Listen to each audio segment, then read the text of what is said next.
काल आपण उत्तम मेंढपाळाची काही वैशिष्ट्ये पाहिली. आज त्याची आणखी काही वैशिष्ट्ये आपल्यासमोर सादर करण्यात आलेली आहेत. की उत्तम मेंढपाळ नव्हे तर जो चोर असतो तो कशा प्रकारे वागतो ते आपल्याला दाखवण्यात आलेलं आहे. की तो चोर आणि लुटारू सरळ सरळ दरवाजाने येत नाही, मागील दाराने येत असतो. चोर येतो तो केवळ चोरी, घात आणि नाश करण्यासाठी येतो. येशू सांगत आहे, मी तर त्यांना जीवन प्राप्ती व्हावी आणि ती विपुल प्रमाणात व्हावी म्हणून आलेलो आहे. प्रभू येशू ख्रिस्त जर उत्तम मेंढपाळ असेल तर तो कशासाठी माणसाला सार्वकालिक जीवन आणि तेही विपुल प्रमाणामध्ये मिळालं पाहिजे त्यासाठी तो आलेला आहे. बऱ्याच वेळेला योहानाच्या शुभवर्तमानातील अध्याय 10 एकूण 4 पात्रे आपल्यासमोर सादर केली जात असतात. मेंढपाळ, लांडगा, मेंढरं आणि मोलकरी. त्याच्यामध्ये आता आणखी एका पात्राची भर पडलेली आहे आणि ते पात्र आहे चोर. मेंढपाळविषयी आपण ऐकलेलं आहे, मेंढरांविषयी सुद्धा आपण ऐकलेलं आहे.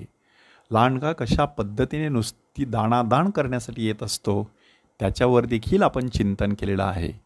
मोलकरी जो असतो तो मोलकरी कधीच स्वतःचा जीव धोक्यात घालून आपल्या मेंढरांचं रक्षण करू शकत नाही, तर उलट लांडगा पाहून तो घाबरून जातो आणि कळप सोडून पळून जातो. आणि मग लांडगा त्या कळपाची दाणादाण करत असतो. म्हणजे हा जो मोलकरी आहे त्या मोलकऱ्याला आपल्या कळपाचं काहीच पडलेलं नसतं. आणि मग आज आपल्यासमोर आणखी एक पात्र आणण्यात आलेलं आहे आणि ते पात्र आहे चोर. 3 गोष्टी तो करत असतो, चोरी, घात आणि नाश. कोण आहे हा नक्की चोर? सैतान.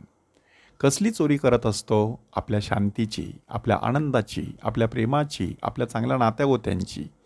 घात, की सैतान ज्या वेळेला आपल्याला एखादा मोह घालतो तेव्हा त्याच्या मागे घात करण्याची प्रवृत्ती असते. म्हणून आपला फायदा काय होईल त्यापेक्षा आपलं नुकसान काय होईल ह्याचा जर माणसाने विचार केला तर माणूस मोहावरती विजय मिळवू शकतो.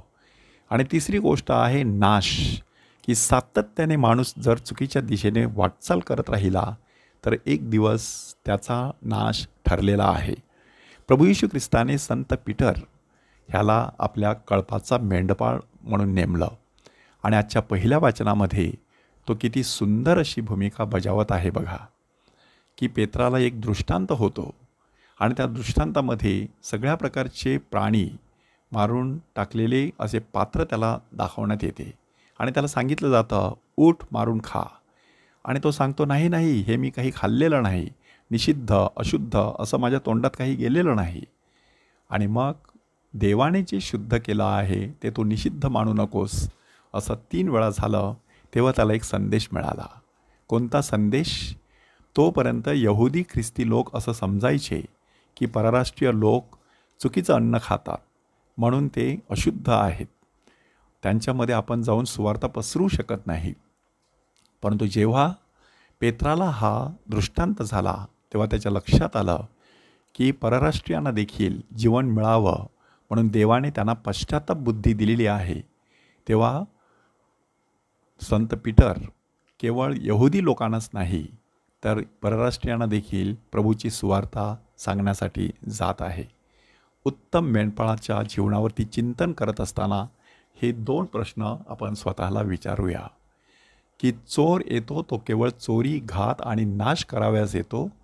माझ्या जीवनात असा कोण चोर आहे की तो माझी चोरी करत आहे, घात करत आहे, नाश करत आहे?